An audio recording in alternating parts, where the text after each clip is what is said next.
This is the Hyundai Ioniq Electric car. It has a 28 kilowatt battery and is capable for a range of roughly about 150 miles. At the moment it's charging it at the CCS at my local park and ride. So let's have a look inside and see how things are. Inside the car is quite spacious with ample legroom for somebody like myself who's 6'2". The only thing is headroom is a bit cramped, so not great for long journeys if you're over 6 feet. Inside the boot space you can see it's quite ample. There's a wee cargo net for your charging cables, as you can see here, and there is also some underspace storage, which is quite good. It has an adjustable slide to protect everything. So here's the inside of the Hyundai Ioniq from the driver's point of view. It's a nice sporty steering wheel. All the controls are there. You've got full electric windows, electric side mirrors, and you have cruise control, which is adaptive cruise control, lane keep assist, and also Bluetooth for your phone, so you can make and receive calls with the car. If I put my foot on the brake and turn the car on,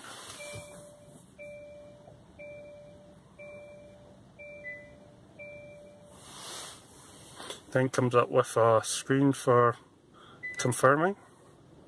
Also in the car you have paddles for regenerative braking, which you can adjust with these paddles here. So that makes it more harsher and that makes it lighter. You also have quite funky futuristic style gear selector. It's automatic obviously.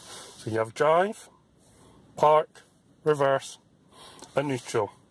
You also have an electronic handbrake and you have heated seats and heated steering wheel as well. As well as that, you also have the Ioniq comes in 3 different drive modes. It has an eco, a comfort or normal and a sport one. So this is what happens when you change the modes.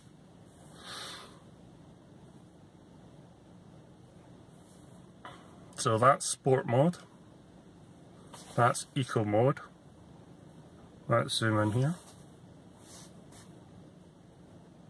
and that's normal mode. So what the different modes do is obviously affect the amount of acceleration that you can have. Obviously sport will have a lot more acceleration, but it will eat up your range as well. But I'll try all the modes when I do an extended test drive.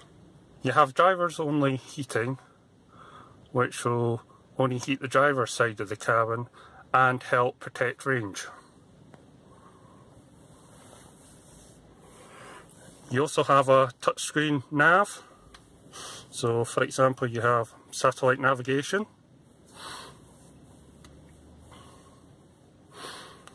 You also have, when you press the EV button, it gives you an indication of how you're driving. So at the moment we are 41% on the energy with 40 miles range on it.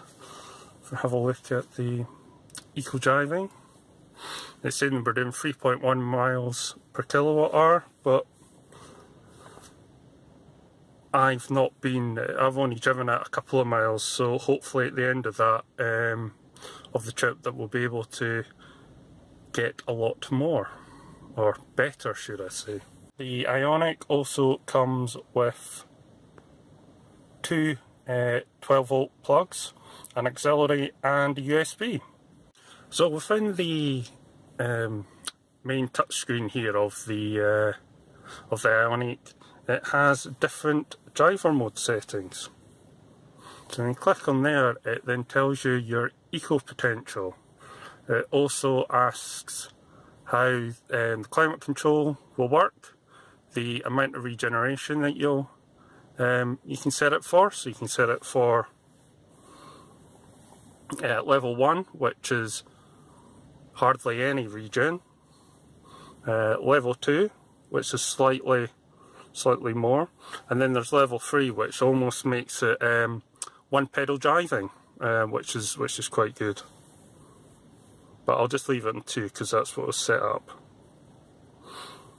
Now in normal, it's set up as coasting on level 1, and in sport for some strange reason it's got level 2. But again, as I say, you can adjust that with the paddles on the steering wheel. So just leaving the park and ride at the moment. I do have to say I quite like the steering wheel in the Ioniq. And the regen paddles. The regen paddles are very good as well. It is like one touch driving, like driving a Tesla.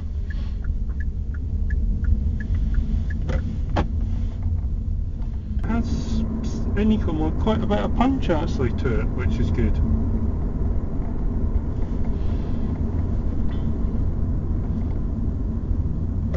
See, I'm just coasting. Of acceleration. For this Ioniq is it has lane keep assist. I'll show you once I get onto the motorway, and the adaptive cruise control, which should be good.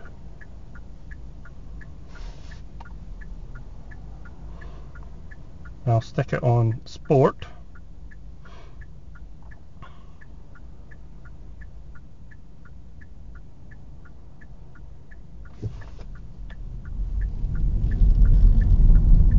Sport is very rapid, let's just put it that way.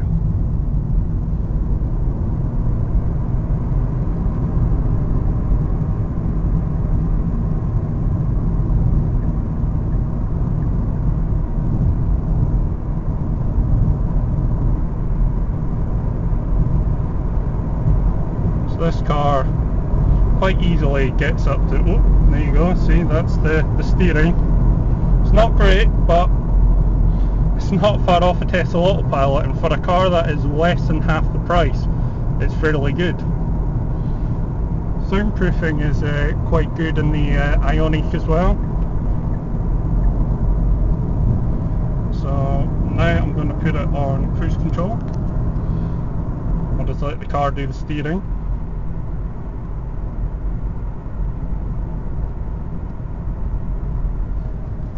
And I'll change it down to eco.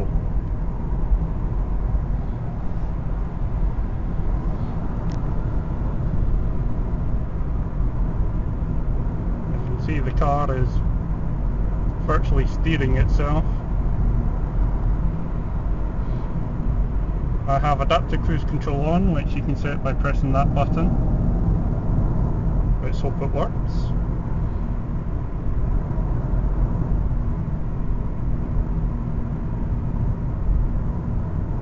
I do like this.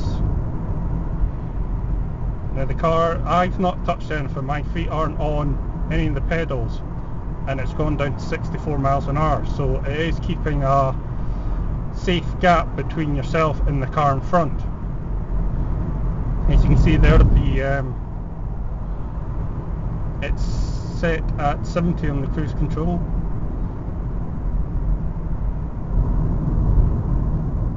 See, we're now doing 56.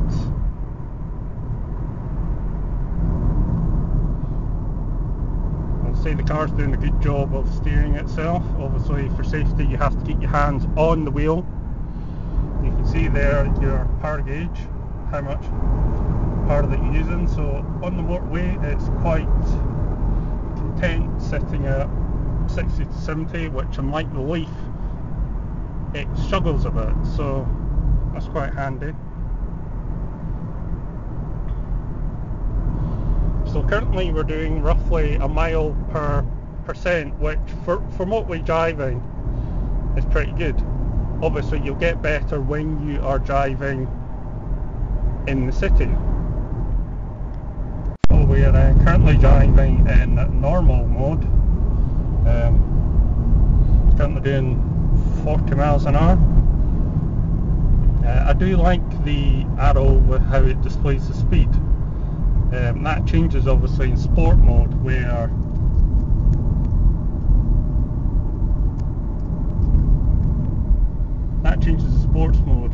it becomes like a rev counter,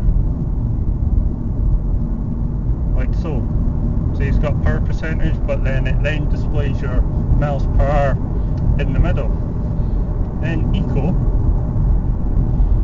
it's virtually the same as normal, apart from obviously power you have to kick down to accelerate, while in normal there is a lot more